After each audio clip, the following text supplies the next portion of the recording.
এই পৃথিবীতে এমন কিছু ঘটনা আছে যেগুলো মানুষের ক্ষমতার বাইরে, যেগুলো শুধুই আল্লাহর কুদরতের প্রমাণ। আজ আমরা এমন একটি ঘটনার কথা জানব যেখানে ৩১৩ জন দুর্বল মানুষ ১,০০০ জন শক্তিশালী বাহিনীকে পরাজিত করেছিল। এটি কোনো গল্প নয়, এটি ইতিহাস। এটি সেই ঘটনা যা পরিচিত বদরের যুদ্ধ নামে। সময়টা ৬২৪ খ্রিস্টাব্দ।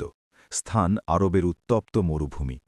মুসলমানরা তখনও নতুন একটি জাতি, তারা নির্যাতিত, দুর্বল এবং সম্পদহীন। এই কঠিন সময়ে নবী মোহাম্মদ সাল্লাল্লাহু আলাইহি ওয়াসাল্লাম তার সাহাবীদের নিয়ে দাঁড়িয়ে আছেন সত্যের পথে। কিন্তু অন্যদিকে ছিল কুরাইশদের শক্তিশালী বাহিনী।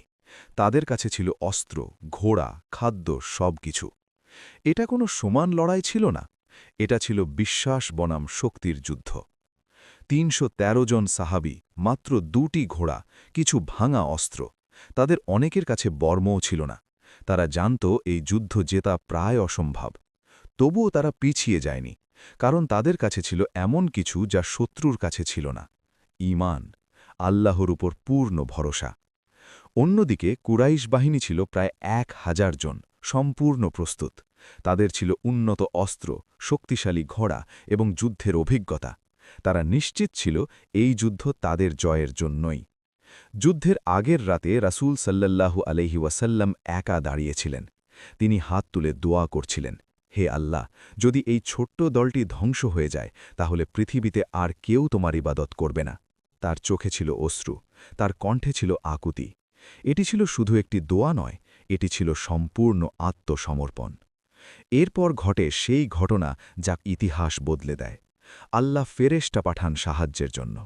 পবিত্র কোরআনে উল্লেখ আছে, হাজার হাজার ফেরেশতা মুসলমানদের সাহায্য করেছিল যুদ্ধের ময়দানে।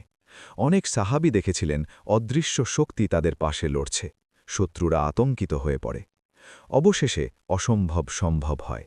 ৩১৩ জন মুসলিম বাহিনী জয় লাভ করে। এটি ছিল শুধু একটি যুদ্ধের জয় নয়, এটি ছিল ঈমানের জয়। এই ঘটনা আমাদের শেখায়, সংখ্যা নয়, শক্তি নয়, আসল শক্তি হল আল্লাহর ওপর ভরসা।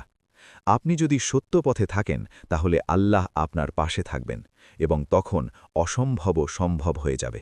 আপনি কি বিশ্বাস করবেন, একদিন চাঁদ ২ ভাগ হয়ে গিয়েছিল।